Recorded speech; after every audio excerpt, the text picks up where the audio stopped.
os 12 artigos do Credo Apostólico, agora a partir do Dia do Senhor 8, né? Para aqueles que ainda não estão familiarizados, né, com o Credo Apostólico, a palavra credo simplesmente significa creio. Então é uma confissão de fé, né? Quando falamos Credo Apostólico, creio no que os apóstolos criam, no que os apóstolos lançaram como doutrina, né? Lembrando que a igreja ela é apostólica não no sentido de sucessão apostólica, não existem mais apóstolos, mas no sentido que foram os 12 apóstolos que lançaram as doutrinas da igreja cristã, né? Então nós seguimos as doutrinas apostólicas, ninguém mais pode lançar novas doutrinas, tá? Essas doutrinas foram encerradas nos cânones há 2000 anos atrás, tá? Então, essa palavra credo, ela significa creio, né? Este credo, ou seja, esta confissão de fé, que vai demonstrar aqui em 12 artigos no que nós cremos, no que a igreja crê, né? No que o cristão crê, né? Ela é atribuída aos apóstolos, mas nós não temos convicção que foram de fato os apóstolos que escreveram.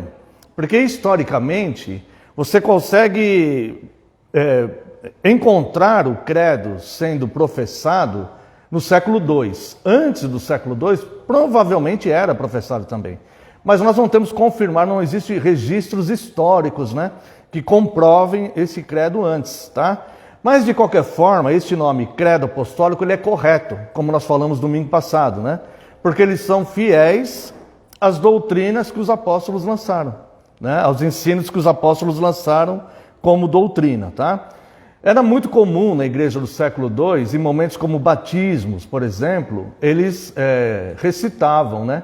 Eles professavam a fé cristã no Credo Apostólico. E eles falavam isso, né? O que estava sendo batizado, né? A pessoa que estava sendo batizada ali, ela também falava isso. E os irmãos relembravam, né?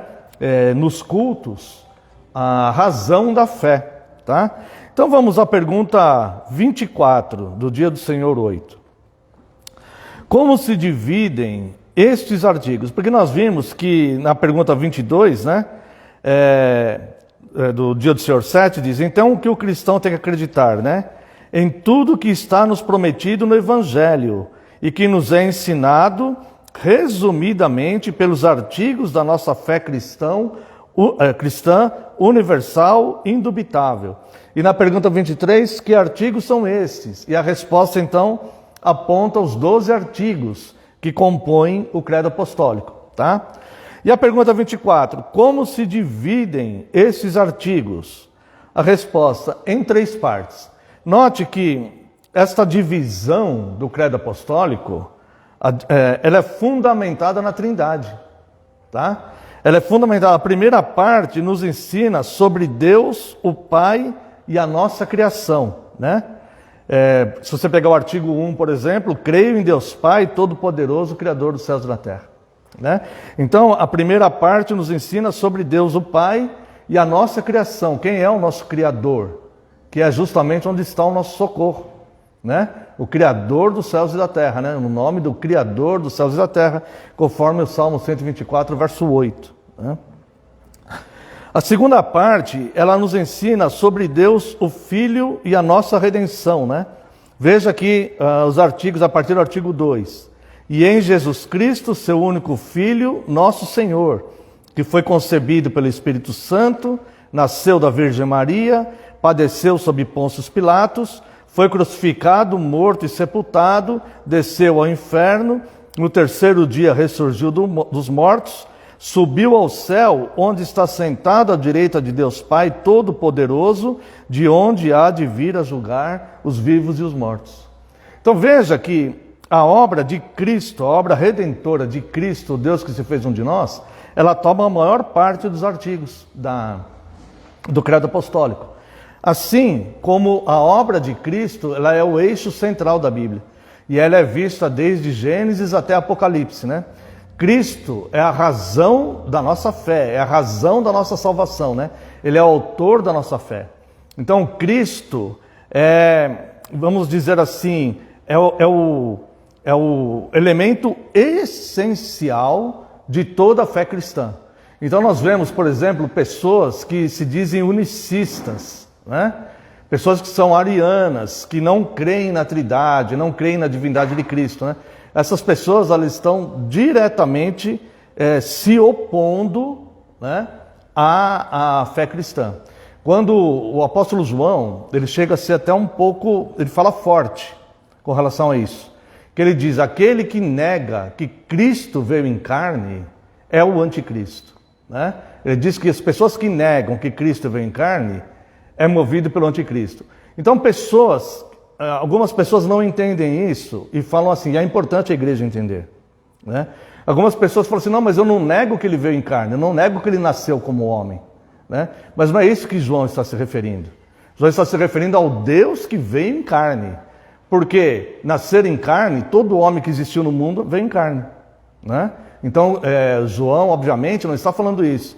Então, o que o João está dizendo é o seguinte, quem nega que Deus se fez um de nós, que Deus se esvaziou da glória de ser Deus, e nasceu de mulher, nasceu num corpo humano, foi gerado num corpo humano, nasceu 100% homem, totalmente homem, fisicamente, emocionalmente, totalmente, só que não pecou, né? Mas quem nega que Cristo veio em carne é o anticristo, né? Então João, ele fala até de forma bem dura, né, nessa carta, mas houve uma necessidade, né, de se falar dessa forma dura para que fique patente a verdade, para que a verdade fique irrefutável, né? Então, a maior parte aqui do credo apostólico vai se referir de fato a Cristo. E a terceira parte nos ensina sobre Deus, o Espírito Santo e a nossa santificação, né? Então veja que vai falar aqui do Espírito Santo e dos meios pelos quais Ele nos santifica. O Espírito Santo, ele tem meios que nós chamamos, na fé cristã, chamamos de meios de graça. Meios de graça. Tá? Então o Espírito Santo, ele não é uma fórmula mágica, né?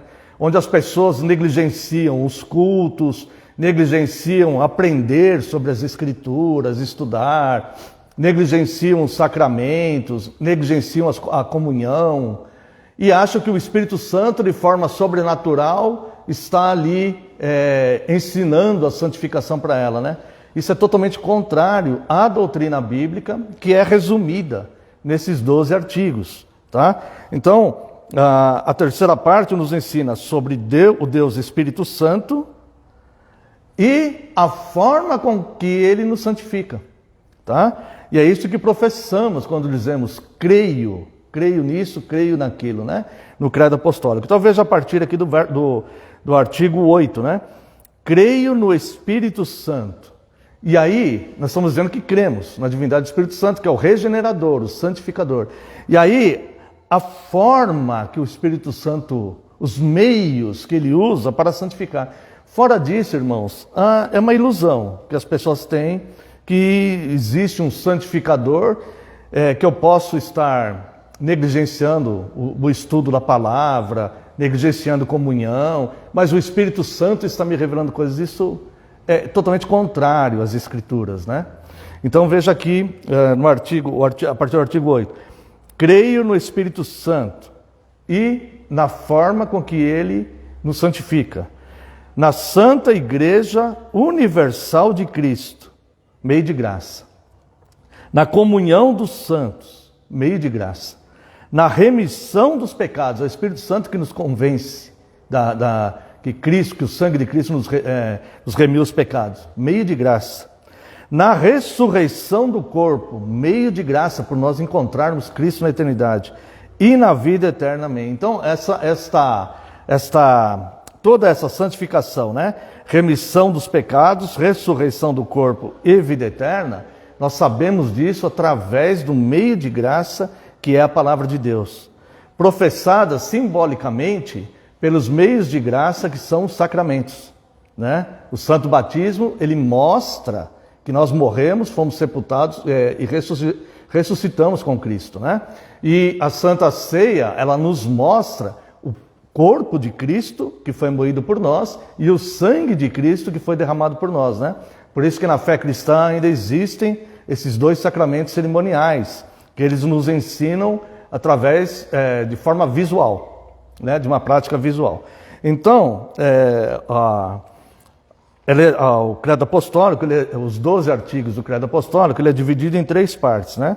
A primeira parte nos ensina sobre Deus o Pai e a nossa criação. A segunda parte nos ensina sobre Deus o Filho e a nossa redenção. E a terceira parte nos ensina sobre Deus, o Espírito Santo, e a nossa santificação. É muito importante, porque a Bíblia diz que sem santificação ninguém verá a Deus.